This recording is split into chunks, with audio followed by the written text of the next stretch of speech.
I'd like to hear, if you could, share a little bit about future vision.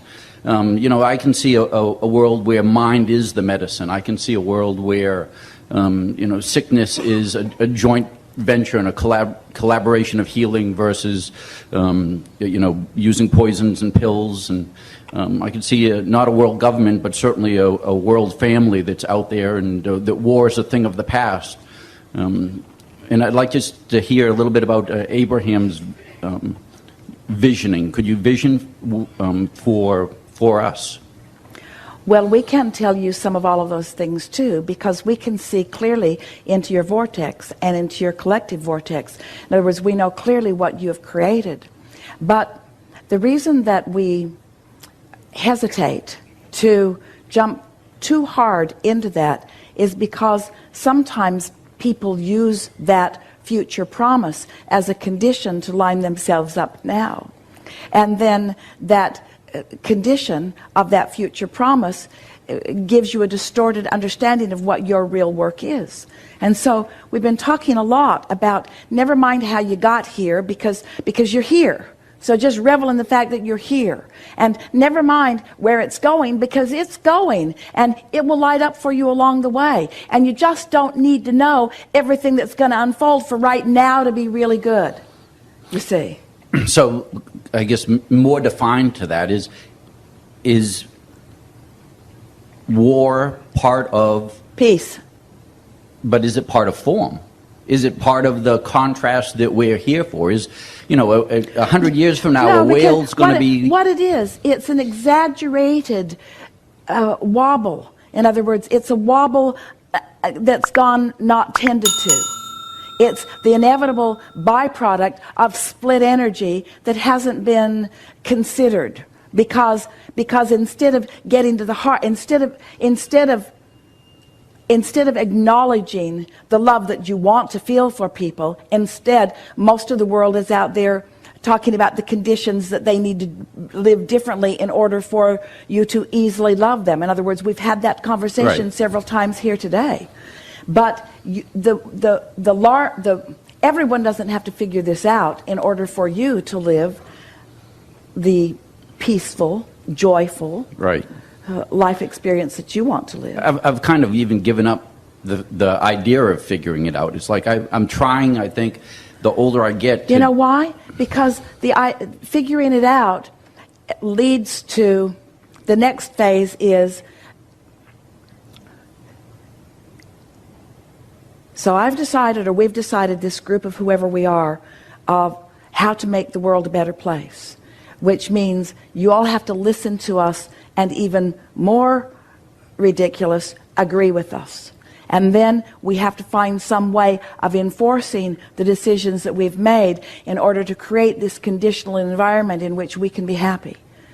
And the reason that you can't figure it out is because it's backwards of the way the whole thing is set up. That's not what the trajectory is. The trajectory is diversity.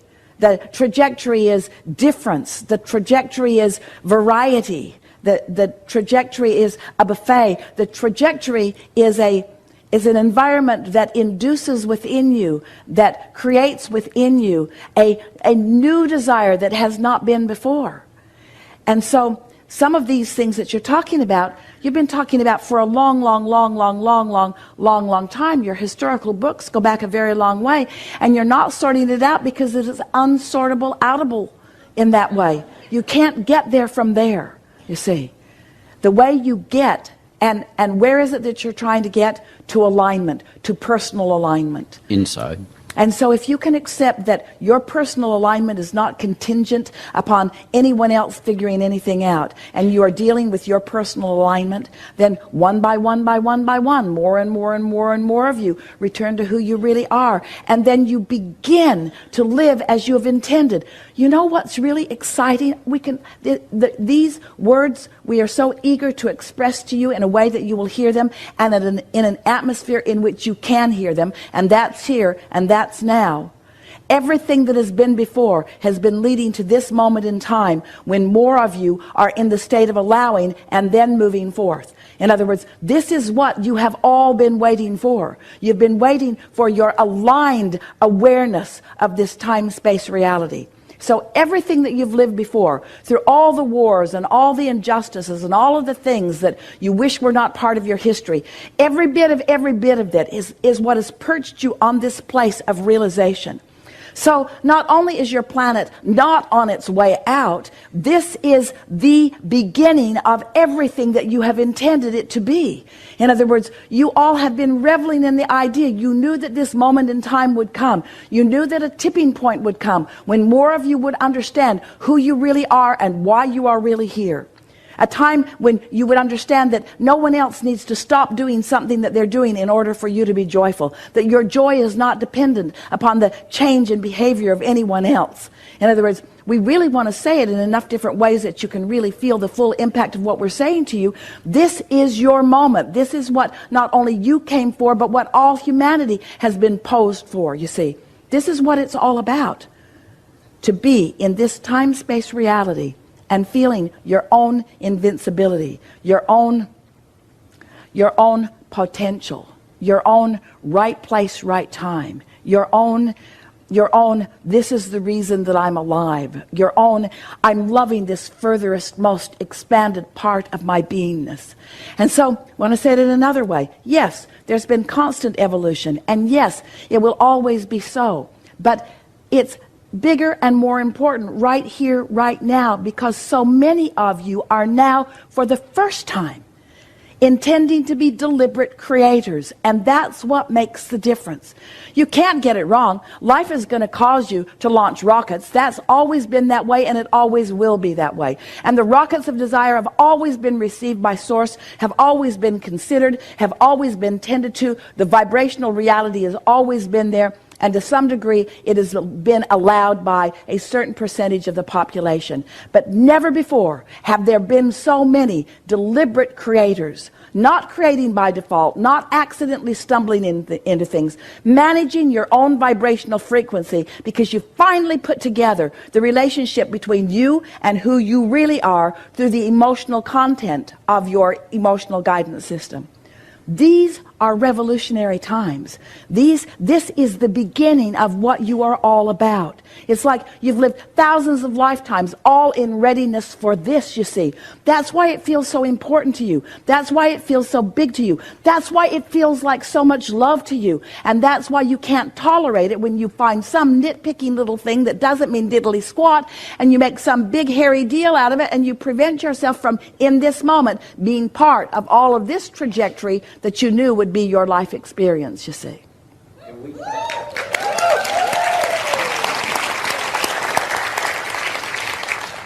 We kind of go through our day thinking only blessings and honor the process, and it's already done, and that's kind of everything else is by the wayside. We like that. It's already done, and isn't it going to be fun when I realize it in its full manifested form? In other words, realization, realization, realization, realization, realization. That's the name of this game. You want to pitch yourself in that vibration so that you can realize the perfection of it. Do you understand how many moving parts there are to make this moment in time the delicious moment in time of perfection that it is? And when you are vibrationally tuned to it so that you are realizing the pieces of it, then you're... Artists capture some of it, and photographers capture some of it, and musicians make beautiful music, and chefs make wonderful food, and there are all kinds of wonderful things that are happening. But the tapestry of this life experience that is available to you to be realized by you, we're not talking about the world changing, we're talking about you being able to receive the world that is, you see.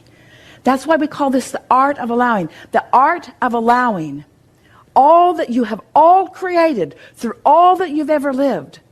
Now, here and now, you see. So often, you come to these gatherings and you think that what we're talking about is creation of what's coming. We're talking about the vortex that's already been created in your realization of it now. Turning those thoughts to things. Turning the thoughts that you thought lifetimes ago to things now in this experience. Turning the thoughts you had about the love of all humanity to things in this physical time-space reality.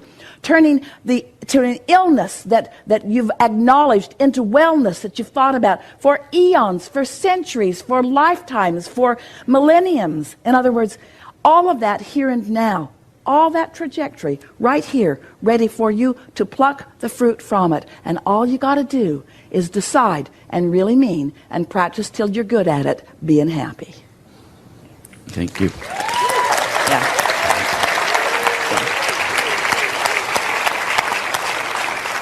And each one of you, we love so much what our friend said before, that he's been paying attention, but now suddenly he's realizing the things that he'd been hearing before, now they're meaningful to him in a whole new way. That's what realization is. Realization. You allowing, the interpretation through your mental process of the thoughts that Source is thinking. Imagine. Source, who's been in on this for a very long time.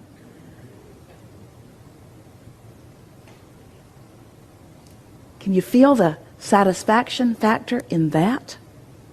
That's available to you? That Source will generate such satisfaction that if you're in the right frequency, you will translate it through your solar plexus? That's a love that is undeniable. That's a love that you were born to live. That's what you signed on for in this life experience. You said, I want to be in on that. Yeah. I visit hospice and I visit the hospitals, and when I go there, I don't pray for them. I don't pray for anything. I just my goal is when I get there, I don't really care what their illness is either. It's just I want to. My contention, my belief is that they're there for my healing, and my purpose there is to feel joy while I'm there, and that's the highest thing that I can do. Is that a correct understanding? It is. To be at peace. It is. And that's the end of it. I try not to even use words, and I'll have them talk about their best experiences, and then I'll talk about mine. And that's the process. Is there something that I can do more? Revel in your knowledge about what non-physical is about. Express your understanding that we are all eternal beings. Feel eagerness for the adventure that they are embarking upon. Practice it before you get there so that there's no question from them that you really mean what you're saying. And then just sit with that grin on your face in anticipation of the adventure that they are upon. Good. And I've got a lot of stories from the other side, so Yeah. it's and sometimes we even try to make connections right there on the spot. Good. Really good. Really good. Thank you. Yeah.